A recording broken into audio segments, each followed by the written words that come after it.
चंबल की घाटी का नाम सुनते ही लोगों के दिमाग में बंदूक, डकैती और खौफ की तस्वीर उभरती है। लेकिन असलियत में ये इलाका सिर्फ अपराध की कहानी नहीं है, बल्कि भूख, गरीबी और बीहड़ों में पलती उस जिंदगी की भी है जिसमें इंसान को जीने के लिए हर दिन लड़ना पड़ता था। ये बीहड़ जो चंबल नदी ने हजारों साल में काट काट कर बनाए, बाहर वालों के लिए डरावने और वीरान लगते थे। लेकिन यहीं बसे गांवों के लिए यही जमीन खेती, मवेशी और घर का सहारा थी। इसी सख्त माहौल में 1920 के दशक में मोहर सिंह का जन्म हुआ। मध्य प्रदेश के भिंड जिले के एक किसान परिवार में। घर में छोटी सी जमीन थी, जहां बरसात और किस्मत पर खेती टिकी रहती थी। बचपन से ही मोहर सिंह ने गरीबी, झगड़े और अपमान का माहौल देखा। चंबल के गांवों में झगड़े आम बात थे। कभी खेत की मेड़ को लेकर, कभी शादी ब्याह में हुई किसी बेइज्जती पर, तो कभी मवेशी चोरी के कारण। ऐसे मामलों में पुलिस का नाम तो लिया जाता था, लेकिन गांव वालों को भरोसा अपनी जाति, बिरादरी और ताकतवर लोगों पर ही रहता था। मोहर सिंह भी उसी माहौल में बड़ा हुआ। गाय भैंस चराना, खेत में काम करना और झगड़ों को होते देखना, यही उसका बचपन था। बचपन से ही उसमें गुस्सा और दबंगई झलकने लगी थी। लोग याद करते हैं कि वो अपमान सहन नहीं करता था। धीरे धीरे उसकी पहचान गांव के बाकी लड़कों से अलग होने लगी। चंबल का असर उस समय गहरा था। मेलों और शादियों में गाए जाने वाले लोकगीतों में डाकुओं के किस्से सुने जाते थे। कैसे किसी डाकू ने जमींदार को सबक सिखाया या अमीर से लूट कर गरीब को बांट दिया।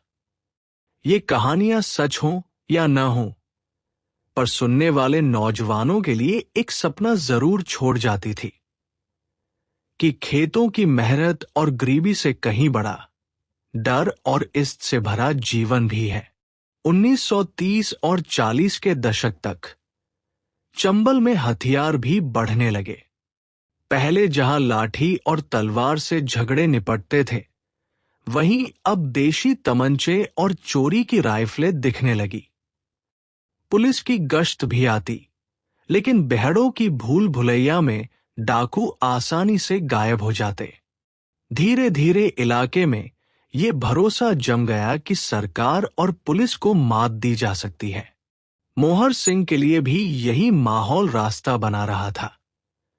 खेती में कोई बड़ा सहारा नहीं, सामाजिक इज्जत की लड़ाई और भीतर का गुस्सा, सब मिलकर उसे धीरे धीरे उस ओर खींच रहे थे जहां से लौटना आसान नहीं था। खेतों और परिवार से जुड़ी जिम्मेदारियों के साथ साथ बेहड़ों की आजादी और ताकत उसे पुकार रही थी।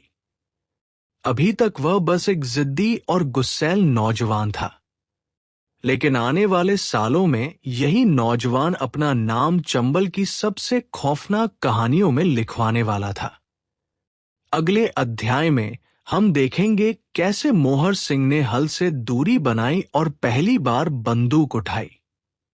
मोहर सिंह के बचपन और नौजवानी का दौर उस समय खत्म हो रहा था, जब चंबल के बीहड़ पहले से ज्यादा उथल पुथल में थे। खेत खलिहान की छोटी छोटी लड़ाइयां अब खून खराबे में बदलने लगी थी।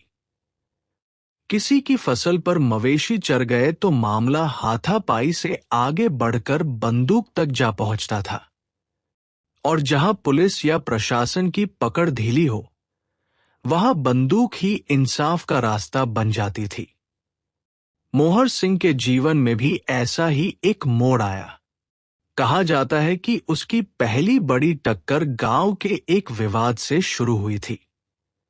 जमीन की मेड़ को लेकर शुरू हुआ झगड़ा लाठी डंडे से होते हुए हथियार तक पहुंच गया। इसी झगड़े में उसके खिलाफ पहला मुकदमा दर्ज हुआ। नाम पुलिस की किताबों में चढ़ गया। ये वो लकीर थी जिसके पार जाकर वापसी मुश्किल थी। शुरुआत में मोहर सिंह छोटे मोटे काम करता था। रास्ता रोककर लूट लेना, किसी अमीर किसान से बदला लेने के लिए फसल जला देना या चोरी छिपे मवेशी हाँक ले जाना। यह काम भले छोटे थे, लेकिन इलाके में उसकी पहचान बनने लगी थी। धीरे धीरे उसके इर्द गिर्द वैसे ही गुस्सैल और बेकाबू नौजवान जुड़ने लगे, जिन्हें न खेत में भविष्य दिखता था, न किसी और रोजगार में। यही उसका पहला गिरोह था। बिहाड़ों की पगडंडियों पर चलते हुए ये टोली अब डर का नाम बनने लगी थी। इस समय तक मोहर सिंह ने तमंचा थाम लिया था, देशी हथियार, जो उस दौर में सबसे सस्ता और आसानी से मिलने वाला हथियार था।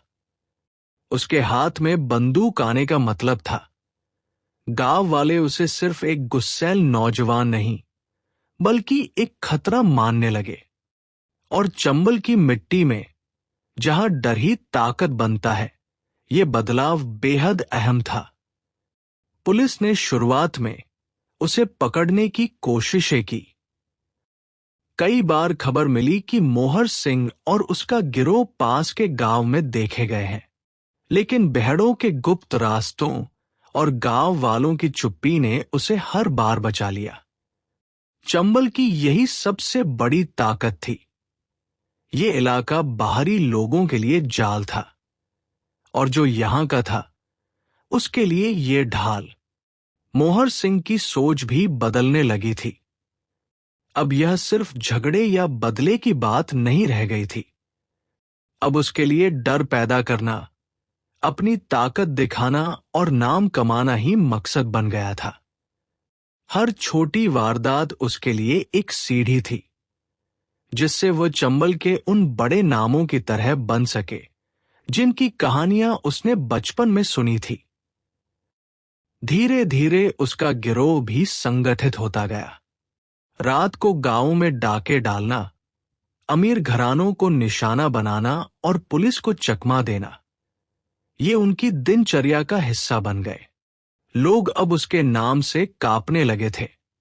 किसी की जुबान पर उसका नाम आते ही चुप्पी छा जाती थी। मोहर सिंह ने अब ये तय कर लिया था, ये रास्ता आसान नहीं होगा, लेकिन इसी रास्ते से वो अपने नाम को अमर करेगा। हल और खेत उसके लिए अब पीछे छूट चुके थे। आगे था सिर्फ बंदूक और बहड़ों की दुनिया। अगले अध्याय में हम देखेंगे कि कैसे ये नौजवान डाकू धीरे धीरे चंबल का खौफनाक चेहरा बन गया और मोहर सिंह नाम सुनते ही पूरे इलाके में सन्नाटा छा जाता था। 1960 का दशक आते आते मोहर सिंह का नाम चंबल घाटी में डर की पहचान बन चुका था। उसका गिरोह अब सिर्फ कुछ बागी नौजवानों की टोली नहीं रहा, बल्कि एक संगठित डाकू दस्ता बन गया था। रात होते ही गांवों में उसकी दहशत महसूस की जा सकती थी। लोग दरवाजे बंद कर जल्दी सो जाते, और अगर कहीं कुत्ते भौंक उठते तो घरों में सन्नाटा छा जाता। कहीं मोहर सिंह और उसका गिरोह हमला न कर दे। मोहर सिंह की सबसे बड़ी पहचान उसके डकैतियों और फिरौती के मामलों से बनी। अमीर जमींदार, साहूकार और व्यापारी उसके मुख्य निशाने थे। वो अपने गिरोह के साथ किसी गांव को घेर लेता और फिर घर घर जाकर लूटपाट करता।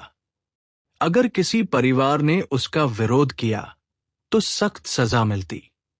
कई बार पूरे गांव को सबक सिखाने के लिए उसने खुलेआम हथियारों का प्रदर्शन किया। यही वजह थी कि धीरे धीरे उसके नाम से ही लोग कांपने लगे। लेकिन मोहर सिंह सिर्फ डर ही नहीं बांटता था। कुछ जगहों पर उसने रॉबिन हुड जैसी छवि भी बनाई। गांव के गरीब किसानों को कभी कभी पैसे या अनाज बांट देना, किसी मजदूर की मदद कर देना या किसी दबंग जमींदार को सबक सिखा देना। ये काम उसे आम लोगों की नजरों में थोड़ा अलग बना देते, लेकिन इस छवि के पीछे खून और हिंसा की कहानियां छुपी रहती, जिन्हें लोग दबे स्वर में सुनाते थे। पुलिस और मोहर सिंह की टक्करें भी मशहूर थी। कई बार पुलिस ने बेहड़ों को घेर कर उसके गिरोह को पकड़ने की कोशिश की, लेकिन हर बार वह बच निकलता। कहा जाता है कि उसे बेहड़ों का हर मोड़ और हर गली पता था। यही वजह थी कि पुलिस की बंदूकें और बड़ी योजनाएं भी उसके सामने बेअसर साबित होती। कई बार तो पुलिस और उसके गिरोह के बीच गोलियां घंटों चलती, और फिर भी वह निकल भागता। गांवों में उसके किस्से लोकगीतों और कहानियों का हिस्सा बन गए थे। मेलों में गाने वाले उसकी बहादुरी और पुलिस को छकाने के किस्से सुनाते। बच्चे उसकी कहानियों से डरते भी थे और प्रभावित भी होते थे। किसी का कहना था कि वह गरीबों का सहारा है, किसी का मानना था कि वह शैतान का दूसरा रूप है। सच शायद इन दोनों के बीच कहीं था, लेकिन इस दौर ने एक सच्चाई साफ कर दी थी। चंबल घाटी पर अगर किसी का सबसे ज्यादा खौफ था, तो वह था मोहर सिंह का।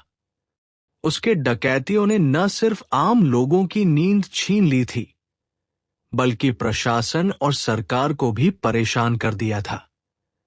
उसकी बंदूकें सिर्फ लूट और फिरौती का जरिया नहीं थी, बल्कि एक संदेश भी थी कि चंबल के बेहड़ों पर उसका राज है। अगले अध्याय में हम देखेंगे कि कैसे राजनीति और सत्ता से भी उसके रिश्ते जुड़े, और किस तरह एक डाकू सिर्फ बंदूक के दम पर राजनीति के खेल का हिस्सा बन गया। चंबल की कहानियों में बंदूक और राजनीति का रिश्ता हमेशा से गहरा रहा है। मोहर सिंह का दौर इस बात का जीता जागता सबूत था कि डकैत सिर्फ जंगल और बेहड़ों तक सीमित नहीं रहते, बल्कि गांव और कस्बों की राजनीति तक उनका असर पहुंचता है। जैसे जैसे मोहर सिंह की ताकत बढ़ी, वैसे वैसे उसका नेटवर्क भी मजबूत हुआ। गांवों में कई लोग उसके डर से खामोश रहते, लेकिन कुछ लोग उसके करीब भी आ गए। किसी को उसके पैसे की जरूरत थी, किसी को उसकी ताकत का सहारा। धीरे धीरे उसके रिश्ते स्थानीय नेताओं और सरपंचों तक पहुंच गए। चुनावी मौसम में ये रिश्ता और भी खुलकर सामने आता। कहते हैं कि कई बार मोहर सिंह ने चुनावों में असर डालने के लिए दबाव बनाया। अगर किसी उम्मीदवार को जिताना होता, तो वह गांव वालों को खुलकर धमकाता कि वोट उसी को दो, और अगर कोई उम्मीदवार उसके खिलाफ जाता, तो उसके लिए चुनाव प्रचार करना ही मुश्किल हो जाता। इस तरह चंबल की राजनीति में डकैतों की भूमिका इतनी गहरी थी कि नेता भी उनसे दूरी नहीं बना पाते थे। पुलिस और राजनेताओं के बीच की खींचतान में भी मोहर सिंह जैसे डकैत फायदे में रहते। पुलिस बड़े ऑपरेशन की घोषणा करती, पर अंदर ही अंदर समझौते होते। कई बार दबाव में पुलिस को पीछे हटना पड़ता, तो कभी किसी नेता के कहने पर मोहर सिंह जैसे गिरोहों पर कार्रवाई टाल दी जाती। आम लोगों को ये सब दिखाई भी देता था और समझ भी आता था कि सत्ता और बंदूक का ये खेल आपस में जुड़ा हुआ है। मोहर सिंह की छवि अब सिर्फ डकैत की नहीं रही थी। वो एक ऐसा नाम बन चुका था जिसके जिक्र से ही नेता और अफसर भी सतर्क हो जाते। कुछ जगहों पर लोग उसे नेता का दोस्त कहते, तो कहीं उसे नेता से भी ताकतवर मानते। इस दौर में चंबल घाटी एक अजीब विरोधाभास में जी रही थी। एक तरफ बंदूक से डराए गए गांव वाले, दूसरी तरफ राजनीति में उसका इस्तेमाल, और इसी बीच आम इंसान की जिंदगी पिसती रही। लेकिन यह संतुलन हमेशा के लिए नहीं चल सकता था। राजनीति और पुलिस का यह खेल जल्द ही बदलने वाला था। 1960 और 70 के दशक की शुरुआत में सरकार ने तय कर लिया कि अब चंबल के डकैतों पर सख्त कार्रवाई करनी होगी। अगले अध्याय में हम देखेंगे कि कैसे बड़े पैमाने पर पुलिस ऑपरेशन शुरू हुए और किस तरह मोहर सिंह और उसका गिरोह इन ऑपरेशनों के बीच भी जिंदा रहने में कामयाब रहा। 1970 का दशक शुरू होते ही सरकार ने साफ कर दिया था कि अब चंबल के बेहड़ों को यूं ही डकैतों के हवाले नहीं छोड़ा जाएगा। लगातार बढ़ती वारदातें, फिरौती और गोलियों की गूंज ने प्रशासन को शर्मिंदा कर दिया था। अखबारों में रोज चंबल की खबरें छपती और जनता सवाल पूछने लगी कि क्या सरकार इन डकैतों के आगे बेबस है। इसी दबाव में बड़े पैमाने पर पुलिस ऑपरेशन शुरू हुए। सैकड़ों जवान बेहड़ों में उतारे गए। घोड़े, जीप और यहां तक कि हवाई जहाज से नजर रखने तक की कोशिशें हुई। पुलिस ने गांव-गांव छापे मारे ताकि डकैतों को कोई मदद न मिले। लेकिन चंबल की जमीन खुद डकैतों की साथी थी। गहरी गुफाएं, उलझी हुई घाटियां और छिपे रास्ते, ये सब पुलिस की हर चाल को बेअसर कर देते। मोहर सिंह और उसका गिरोह इन हालात में भी टिके रहे। उन्होंने छुपने और भागने की कला में महारत हासिल कर ली थी। जब पुलिस किसी इलाके को घेरती तो वे रात के अंधेरे में चुपचाप दूसरे गांव निकल जाते। कभी वेश बदलकर आम लोगों में घुल-मिल जाते तो कभी गांव वालों की मदद से पुलिस को गलत सुराग दे देते। लेकिन ये दौर आसान नहीं था। पुलिस के साथ मुठभेड़ें अब पहले से ज्यादा खतरनाक हो गई थी। कई बार घंटों गोलियां चलती। इन मुठभेड़ों में मोहर सिंह के कई साथी मारे गए। गिरोह कमजोर भी हुआ और टूट-फूट का शिकार भी। कुछ साथी पुलिस के हत्थे चढ़ गए तो कुछ ने डरकर आत्मसमर्पण कर दिया। चंबल की घाटी में इस समय कई बड़े नाम थे। मान सिंह, माधो सिंह जैसे डकैत अपने अपने गिरोहों के साथ काम कर रहे थे। इन गिरोहों के बीच आपसी टकराव भी होता, कभी इलाके की सीमा पर तो कभी फिरौती के पैसों को लेकर। ऐसे झगड़ों में कई बार खून बहा और डकैत एक दूसरे के दुश्मन बन गए। मोहर सिंह हालांकि इस सब के बीच अपनी पकड़ बनाए रखने में सफल रहा, लेकिन अंदर ही अंदर थकान अब महसूस होने लगी थी। सालों तक भागते भागते, पुलिस और दुश्मनों से बचते बचते इंसान का तन मन दोनों टूट जाते हैं। गिरोह के पुराने साथी कम हो चुके थे और नए लड़के उतने भरोसेमंद नहीं थे। यही वह समय था जब मोहर सिंह के मन में पहली बार ये सवाल उठने लगा, क्या बंदूक हमेशा साथ निभाएगी? क्या इन बेहड़ों से कभी बाहर निकलने का रास्ता है? जवाब उसे जल्द ही मिलने वाला था, क्योंकि चंबल में एक नई हवा चलने वाली थी, आत्मसमर्पण की, और इस हवा के साथ इतिहास बनने वाला था।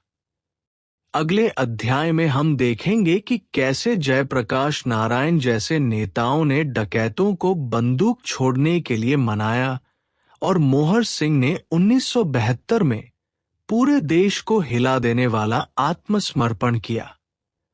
चंबल की घाटियों में मोहर सिंह अब एक डर का दूसरा नाम बन चुका था। लेकिन 1960 के दशक के आखिर तक हालात तेजी से बदलने लगे।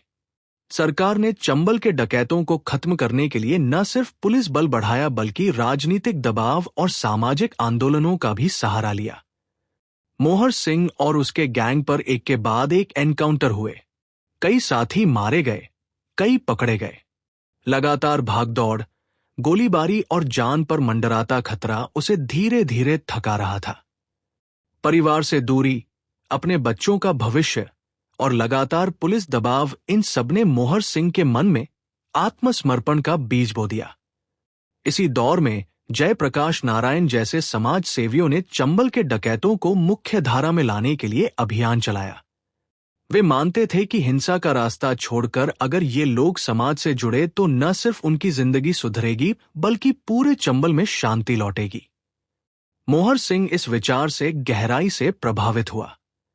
उसके सामने दो रास्ते थे, या तो पुलिस की गोली से खत्म हो जाए या फिर हथियार डालकर नया जीवन शुरू करे। उसके भीतर का डर और थकान धीरे धीरे आत्मसमर्पण की ओर उसे खींचने लगी। कहा जाता है कि मोहर सिंह कई रातों तक जागकर सोचता रहा, क्या वो अपने बच्चों के लिए वही विरासत छोड़े जो उसने खुद झेली थी, या फिर उन्हें एक बेहतर जिंदगी दे सकता है।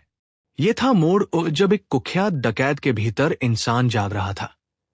आत्मसमर्पण अब सिर्फ एक संभावना नहीं बल्कि एक जरूरी फैसला बनता जा रहा था। अगले अध्याय में हम देखेंगे कि कैसे हुआ मोहर सिंह का ऐतिहासिक आत्मसमर्पण और किस तरह उसने पूरे देश का ध्यान अपनी ओर खींचा। 1972 का वो दिन भारतीय इतिहास के पन्नों में हमेशा के लिए दर्ज हो गया।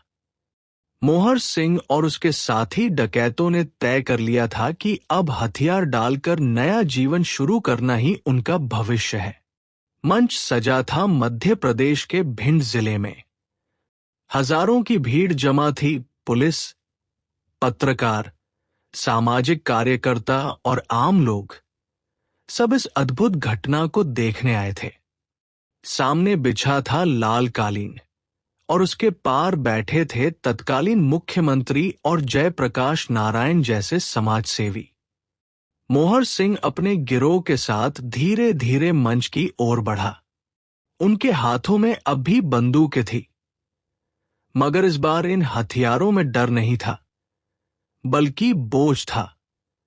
हर कदम भारी लग रहा था, जैसे बरसों का अपराध अब कंधों से उतरकर जमीन पर गिरने वाला हो। मोहर सिंह ने मंच पर पहुंचकर अपनी बंदूक दोनों हाथों से उठाई और फिर पूरे सम्मान के साथ उसे जमीन पर रख दिया।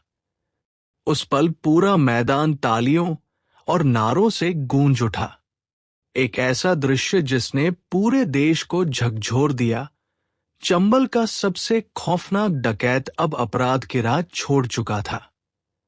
जयप्रकाश नारायण ने उसे गले लगाया।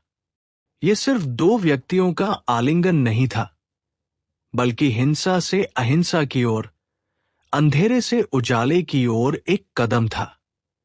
आत्मसमर्पण के बाद मोहर सिंह और उसके गिरोह ने जेल की सजा भुगती, मगर यह सजा अब एक सजा नहीं बल्कि पुनर्जन्म की तरह थी। यह दृश्य इतना ताकतवर था कि अखबारों ने अगले दिन लिखा, चंबल ने अपने शेर खो दिए मगर इंसान पा लिए। अगले और आखिरी अध्याय में हम देखेंगे कि जेल से बाहर आने के बाद मोहर सिंह की जिंदगी कैसी रही और किस तरह उसने अपने आखिरी वर्षों में समाज को एक नया चेहरा दिखाया। जेल की सजा काटने के बाद जब मोहर सिंह बाहर आया तो वो वही खौफनाक डकैत नहीं रहा। ये एक बदला हुआ इंसान था।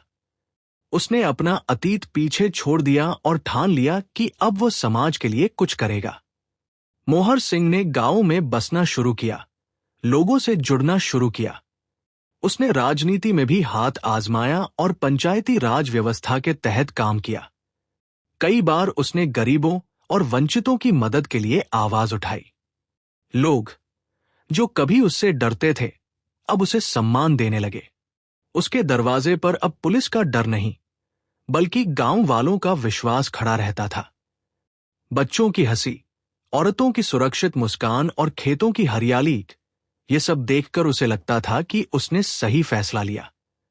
उसके आखिरी दिन शांति से गुजरे।